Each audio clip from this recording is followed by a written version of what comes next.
All right, so we've opened up Photoshop. This is kind of our segue, right? So I mentioned in the last video we're looking at materials and we're applying them to surfaces, and then we're going to produce what's called a raster image. Raise your hand if you know the difference between raster and vector. All right, great. Nobody. This is perfect. And I don't say that sarcastically. So basically, if you do this on Google and you just search for raster versus vector, you get this picture of a really scary kid. But in reality, this is what I want to show you. This is the essence of what a raster image is versus a vector image. A raster image is made up of tiny little pixels. Okay, pixels are the granular form of what makes up the images we see on a digital format. Vectors are the I like to describe it as the mathematical representation of geometry in a digital media. So what you're going to see here, this is more of like an Illustrator look right here, where it kind of has like points, right? And then a spline around it, and then it's filled with a particular color. Very much like what you would see in Rhino, or in AutoCAD, or in Illustrator, if you're familiar with it. So we are in the process of learning how to translate from our vector work, our vector language, into a raster language. Okay, so the photography thing comes back into play, where basically light is filtering into the lens, and then it goes back into the film, and then the light hits the film and it renders a certain image on that film. So we are taking our environment and we're basically flattening it onto a picture plane. So back here to this guy that I drew, what happens in projection when you're drawing it or drafting it, you actually wind up with a plan that exists in a particular orientation. That plan is projected up to a picture plane. So you go from here up to a picture plane, and essentially that's what we're seeing against that picture plane. Does that make sense? More or less. And there's a lot more to it. That's like a super schematic version of it, but yeah. So we're doing that with our digital model, and we're pulling it forward onto an export, which is what we create as a raster image. So it processes it into a raster image. Then, well, no, I won't get into the then part. But let's look at Photoshop for a moment, because this is going to open up the discussion of part of the settings that we need to understand when we're creating renders. So in Photoshop, when I go to File, New, it does this. You know, this isn't necessarily a Photoshop class, but you're going to name your file, right? Because that's going to call it something. But then you see here width, height, and resolution. It says 7 inches, 5 inches, and 72 pixels per inch. Let's make this a more palatable number and just say 100, or potentially 150, which is what most typical printers print to. That means like typical meaning like a desktop printer generally will print to like 150 pixels per inch. So 7 inches, 5 inches, and 150 pixels per inch. So how many pixels are there in, how does this translate into pixels in terms of width and height? Anybody? What's that?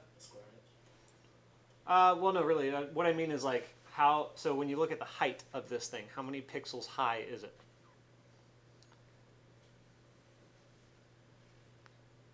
Like an inch, right? Like 100 per 50 inch. Well, it's going to be 5 inches high, and the resolution. What's that? 750 pixels. Right, 750 pixels. Yeah, it's 5 times 5. Yeah. Yeah. 750 pixels. Guys, I'm white today. Anyway, so 750 pixels high, and that'll be 1050 wide, or something like that. Don't quote me on that. So anyway, basically it's just a simple mathematical formula. You just use some arithmetic and you find out how big this thing is going to be measured in pixels. Or you can go here and you can change this to pixels. We didn't have to do any of that math at all. You're recording this, right? What's that? You're recording? Yes, thank you. So, why do we need to know this? We need to know this because when you go to Rhino and you look at, and I'm just going to do this with the Rhino render settings right now. We're not getting into the Maxwell UI right now. But when I go to render properties, the first thing that shows up in your render properties is resolution, which basically is saying that I need to know how big this image is going to be. So be aware that when you say an image needs to be 5 inches by 7 inches, that 5 inches by 7 inches in the digital world can mean so many different things. There's an infinite number of possibilities that it could actually be. So the size that you need printed is not as important as the size that you render the image.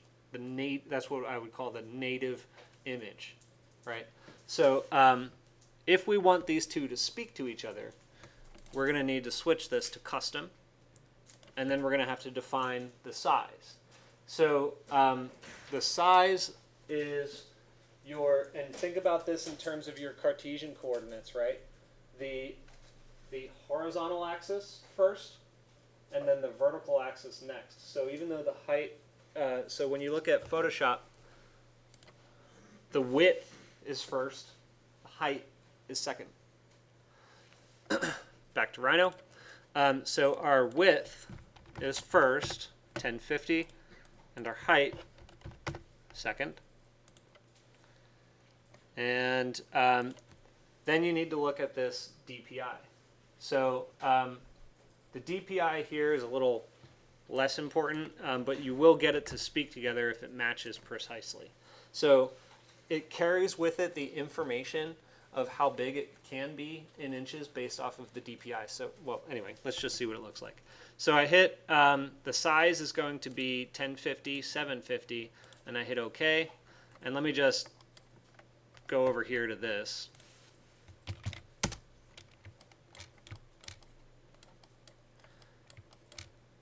I'll go back to my interior corridor view, actually, like that.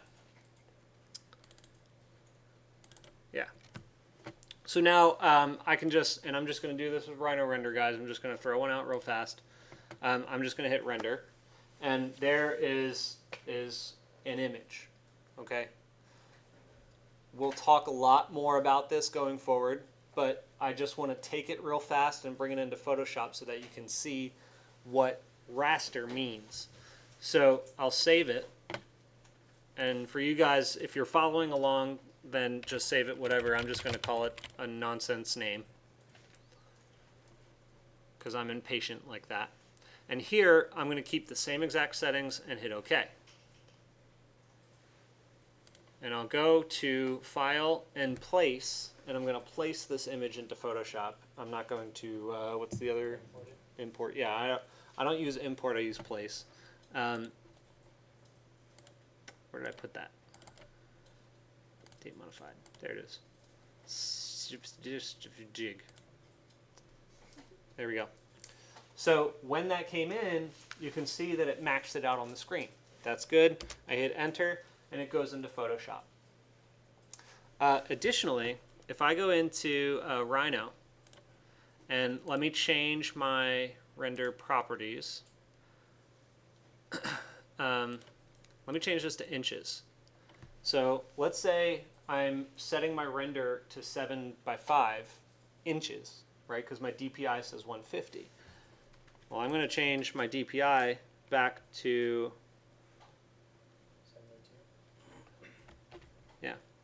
72.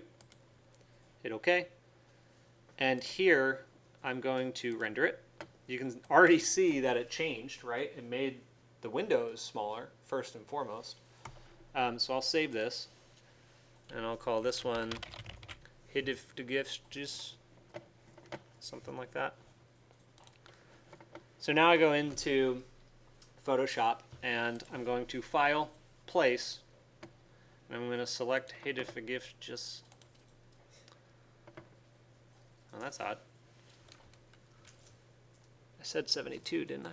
Well, isn't it still making it the full size of the thing?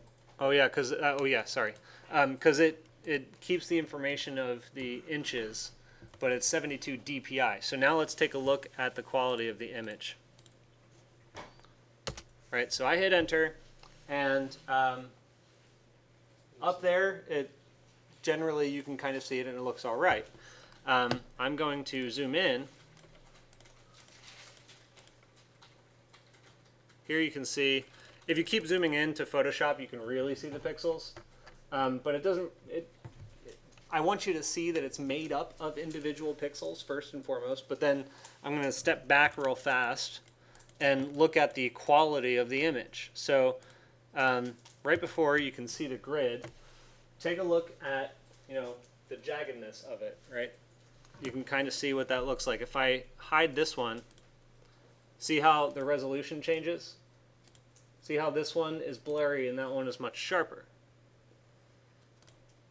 Not to mention, you also have some rendering jaggedness, even from far away. Even from far away, you can see that that edge, something's wrong there. And if I hide that, you can see it gets a little bit more calibrated. Will it ever be perfect? Obviously not, right? Because it's made up of tiny little pixels. If I wanted to go all the way up to 600 DPI, I could. So I'll go to Render Properties. You could make it 1200 DPI. For argument's sake, let's do it. 1200 DPI. Let's see how fast it'll do it. Yes? Wouldn't you have to change your Photoshop file to 1200 DPI as well? I just... Because then yeah. that's what you're doing. Well, no, because it's 5:7. I think it's just going to zoom it. No, it's 5:7. It'll be fine. Okay.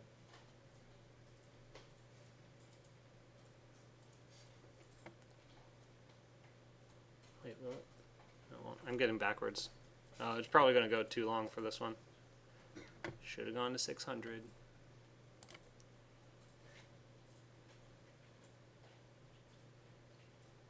Darn. I think I froze it.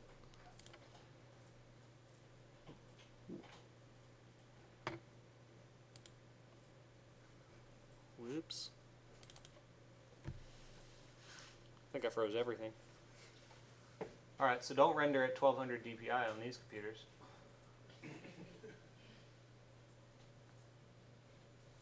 Hope I don't lose a long one.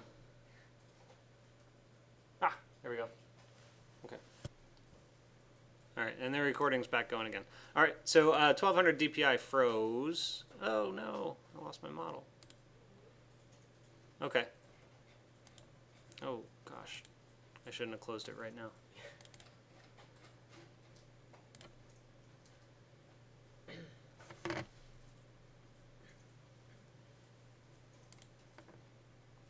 I can't tell if... Okay. Is the recorder going?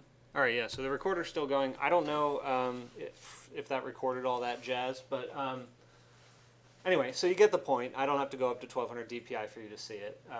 So this is what you need to be aware of, is the size of your image, and just know that the actual pixel count is your primary driver for the size of the image. Okay? Any questions? Yes? When you saved it, how did you save it as a JPEG from Rhino? Because it won't give you that option. Well, my Rhino crashed here in a second, but I'll take a look at it and help you out.